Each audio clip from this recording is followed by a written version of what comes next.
Chapter 2. I ran to the Nicoli house to see if Bertha was there. She was in the back of the house helping her mother with a moose skin. They were twisting it with a long spruce stick so it could get really soft, good enough to sew. "Bertha, we got a new teacher." Bertha's eyes got big and worried. "Is she nice?"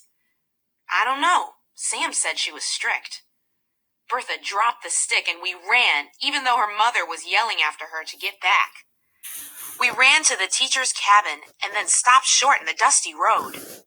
There was a skinny woman whacking the dust out of a rug on the side of the cabin porch. She was wearing pants. We never saw a woman wear pants. Our moms always wore dresses with thick socks and moccasins, and us girls, too. Sometimes, if it was really cold, we'd have pants under our skirts, but never just pants. We looked hard at her to see what we could find out. She was strong, that was for sure. The way she whacked that rug, the dust was just flying. She was making an ugly face to keep the dust out of her eyes. Then she dropped the rug in the dead grass by the door and went back inside. We walked to her door and peeked in. She didn't even hardly look up, but she saw us. "Good, just what I need. 2 girls to give me a hand," she said. She didn't ask our names or nothing. Didn't even smile or tell us what a pretty village we had or any of the other teacher stuff. She just handed the slop bucket to Bertha and told her to dump it out back. And then she stripped the blankets off the bed.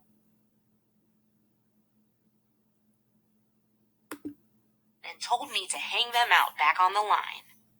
We did what she told us for a while, and then she stopped and said, "We need some tea, just like we were grown women." She took the kettle off the back of the stove and poured water into a fat little brown teapot. I wanted to put my hands around that pot, it was so round. She got 3 cups down from the shelf and 3 saucers, and took 3 spoons out of the jar on the table. Then she took a little silver thing and poured the tea through that so the tea leaves wouldn't get in our cups. I never saw that before. And that tea was good. She put as much sugar in hers as we put in ours. Then she opened a can of milk and put some of that in her tea. Bertha and I looked surprised at each other. "We didn't know you could put milk in tea." She saw us look and said, "Try it." Bertha shook her head no. She never liked to do anything new. But I tried it. The tea was even better with milk than without. The new teacher drank her tea straight down and then poured herself another cup. "Thank heavens for tea," she said. She looked at us carefully. "Now then, who are you?"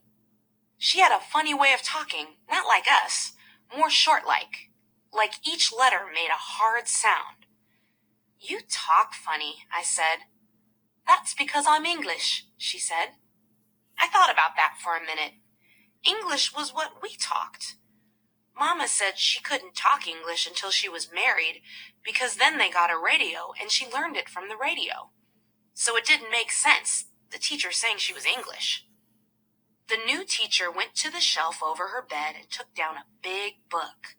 She showed us a map. She put her finger on one part and said, "This is Alaska, where we are." And then she put her finger on the map on the other side. "This is England, where I come from." Her finger covered the place. It was so small. She looked at me and said, "The people from England are English." "Oh," I said.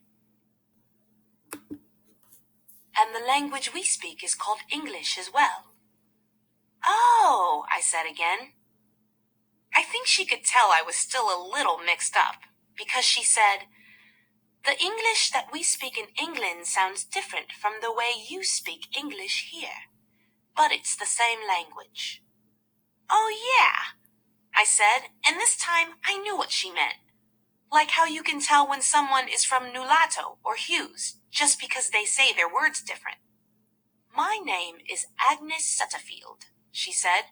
"What are your names?" "This is Bertha," I said. "Bertha Nicoli." "She's really Bertha John. But Jake and Annie adopted her from her real mother, Sally John, because Sally had too many kids already. Sally lives at Alacaket. The new teacher looked at Bertha. "I know your real mother," she said. "You do?" We were very surprised. "I taught at Alacaket a long time," she said. "And what's your name?" she said to me. "Fred," I said. "Fred," said the new teacher. I could see she was waiting for something else. "Frederica, really," I said. "There was this old man ran a store when my dad was little. Dubin, that was his name. Frederica was his mother's name. He told my dad to name me that when my dad was just a little boy." "You name one of your daughters Frederica," he told him. And my dad did. "Oh," she said and smiled. "Dubin." "You know him too?" asked Bertha. "Oh, no. He was gone before my time. But I heard a lot about him." The look she had made me wish she'd tell us about Dubin, but she stood up suddenly and said, "Well, you girls have work at home, I'm sure. I'm going to finish here and start in at the school. Be sure to be there tomorrow at 9. We have a lot of catching up to do." Bertha went back to help her mom, and I went back to the store to see if Sam was still there. If I was helping in the store, he'd always buy me a candy bar. He'd already gone, but Old Man Anderson was talking to some of the men, Barney Sam and his big boy, George, and Clayton Malemute and them. They were buying shells for their guns and other stuff they needed to go hunting. They never did their buying quick. They had to talk a long time. I wasn't supposed to talk when grown people were talking, but I was too curious. "Jack," I said to Old Man Anderson, "you know our new teacher?" "Oh, yeah," he said. "That's a good one. Agnes Sutterfield. She been in the country a long time, up at Alacaket. They like her a lot up there." "That was my teacher," George said. "One winter we was staying with my grandma up there. I was only in that school a little while before we went to spring camp, but she was a good one. She taught me how to read. She knows a lot." "That's a good teacher you got now,"